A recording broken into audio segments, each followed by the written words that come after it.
উষ্ণ মানুষ, খুবই সেক্সি ম্যান। প্রতিটি সাহাবী এমন ছিলেন। রাসূল করিম সাল্লাল্লাহু আলাইহি ওয়াসাল্লামের সঙ্গে তারা জিহাদে অংশগ্রহণ করতেন। সেখানে তারা স্ত্রীবিহীন থাকতেন। সাহাবায়ে কেরাম বলতেন, ইয়া রাসূলুল্লাহ, আমাদের কাছে স্ত্রীরা নাই, আমাদের খুব কষ্ট হচ্ছে, আমরা কি খাসি হয়ে যাব? আলা নাস্তাখসি, আমরা কি খাসি হয়ে যাব? তারা খাসি হতে চাইতেন। যৌন উত্তেজনা এতটা প্রবল ছিল তাদের, স্ত্রীবিহীন থাকলে তাদের খাসি হতে ইচ্ছে করত, মানে তারা কোনোভাবেই কন্ট্রোলে থাকতে পারতো না। তো রাসূল করিম সাল্লাল্লাহু আলাইহি ওয়াসাল্লাম নিষেধ করতেন, ফানাহানা আন যালিক। রাসূল করিম সাল্লাল্লাহু আলাইহি ওয়াসাল্লাম খাসি হতে নিষেধ করলেন। কিন্তু তাদের সেক্সুয়াল লাইফের প্রতি আল্লাহর রাসূল খুবই যত্নবান ছিলেন। সাহাবী বললেন, সুম্মা রাখাসা লানা আন নানকিহাল মারআতা বিসাওমি ইলা আজালিন। স্বল্প কাপড়, পরিধেয় কাপড়ের বিনিময়ে রাসূল করিম সাল্লাল্লাহু আলাইহি ওয়াসাল্লাম সাহাবায়ে কেরামদেরকে বিয়ের অনুমতি দিতেন। জাস্ট 3 দিনের জন্য, কয়েক ঘন্টার জন্য। এই নাস্তিক কি বলল? রাসূল সাল্লাল্লাহু আলাইহি সাল্লাম স্বল্প পণ্যের বিনিময়ে বিয়ের অনুমতি দিতেন। বিয়ের বলা হয়েছে, এখানে বলা হয় না পতিতালয়। এই শয়তান বলে পতিতালয় সেক্স করা ইসলাম জায়েজ বলে। এটা হলো টাটকা শয়তান। এই যে সে যে এইটা দিছে, হেডলাইনটা দিছে, কি দিছে? পতিতাদের সাথে সেক্স করা জায়েজ ইসলামে। আচ্ছা, কোথায় নবী করিম সাল্লাল্লাহু আলাইহি ওয়াসাল্লাম বিয়ে করার অনুমতি দিলেন? স্বল্প পণ্যের বিনিময়ে।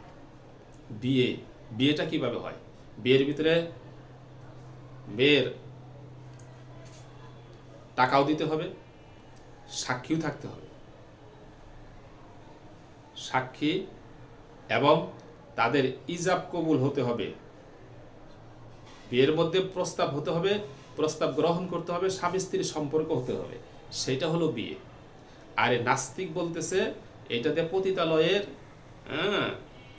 পতিতাদের সাথে সেক্স করা জায়েজ ইসলামে। শয়তান এই কথা বলতেছে। কাজে গেলে হলো টাটকা শয়তান। ইসলামের একটা বিষয় সেটাকে ঘুরিয়ে ফিরিয়ে মানুষের ভিতরে খারাপ হিসাবে তুলে ধরার জন্য চেষ্টা করে। আবার ভাইরা, এইটাকে নিকাহে মোতা বলে। কিন্তু এই নিকাহে মোতা এটা কিন্তু ইসলামের শুরুর যুগে ছিল, আগেও ছিল, ইসলামের শুরুর যুগেও ছিল, কিন্তু সেটা পরবর্তীতে উঠিয়ে দেওয়া হয়েছে, হারাম ঘোষণা করা হয়েছে, নিষিদ্ধ ঘোষণা করা হয়েছে। আর সেই নিষিদ্ধের উপরে আজও পর্যন্ত মুসলমান আছে। আবার ভাইরা, মদ ইসলামের শুরুর যুগে মুসলমানও পান করছে। ইসলামের শুরুর যুগে মুসলমানও পান করছে, কারণ এটা আগে থেকে চলে আসছে। সুদ ইসলামের শুরুর যুগে মুসলমানও খাইছে, কারণ এটা আগের থেকে চলে আসছে। এটাও এরকম বিষয়, আগের থেকে চলে আসছে, কিন্তু ইসলাম সেটাকে বন্ধ করে দিয়েছে। যে বিষয়টা শুরুতে ছিল বন্ধ করে দিয়েছে, এ ধরনের আরো অনেক বিষয় ছিল। এটা কি সমালোচনার বিষয়? এই নাস্তিক কি দিয়ে সমালোচনা করে ইসলামের ক্ষতি করতে চায়?